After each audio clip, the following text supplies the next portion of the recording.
What kind of society do you get when the only rule is that you cannot attack or steal from your fellow humans? You get a society where all human interactions are voluntary. In other words, capitalism.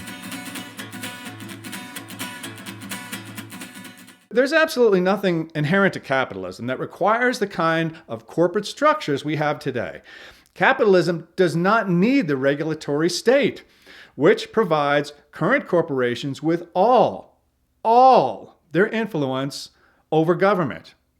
It does not require bailouts and special treatment that today's corporations so often enjoy. It most certainly does not require the skyrocketing costs and staggering waste and inefficiency, which is directly proportionate to the level of state intrusion in private markets. All those things, every one, happens only because the state has decided that it is actually fine to attack and steal from our fellow humans. There's a very long list of rationalizations as to why this is fine, none of them making any more sense than any others.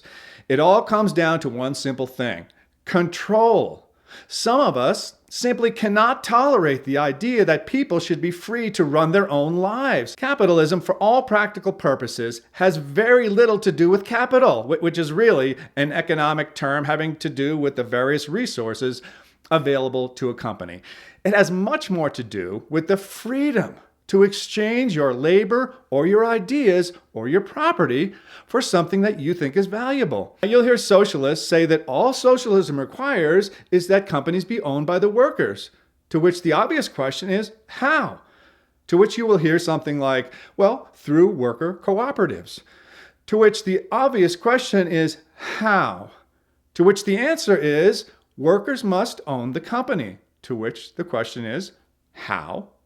To which the answer is, what a shock, take it by force from the owners who acquired it through a series of voluntary transactions that included no force of any kind. There is absolutely nothing about capitalism that precludes worker cooperatives from taking over the world.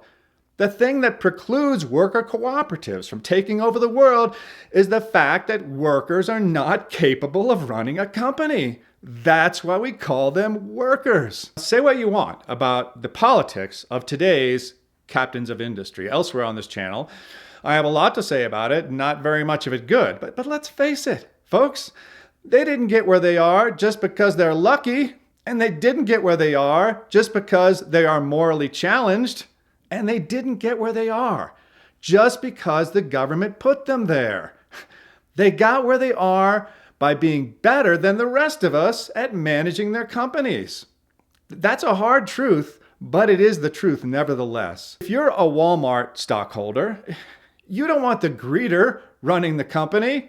And this is where capitalists really depart from socialists. Capitalists don't think there's anything wrong with being a greeter at Walmart. Capitalists think there is something wrong with making a career of being a greeter at Walmart. Capitalists believe that most people who end up in that position are doing so not because they're incapable, but because they're unwilling.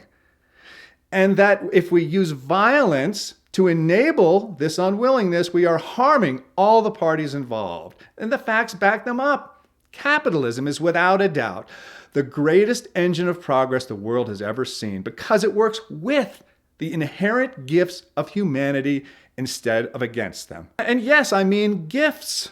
Looking at human beings as some kind of science experiment that's gone horribly wrong is the kind of backward thinking that has got us stuck in the logical quagmire we find ourselves in today. Societies that use the most force to control individual decisions are the least successful. Societies that use the least force to control individual decisions are the most successful. And no, force is not some arbitrary concept that you can redefine any way you want. Refusing to work at a certain company is not force. Refusing to hire a certain worker is not force. Refusing to pay a wage that someone else might think is appropriate is not force. In fact, refusing to do anything, by definition, cannot be force, because force requires action.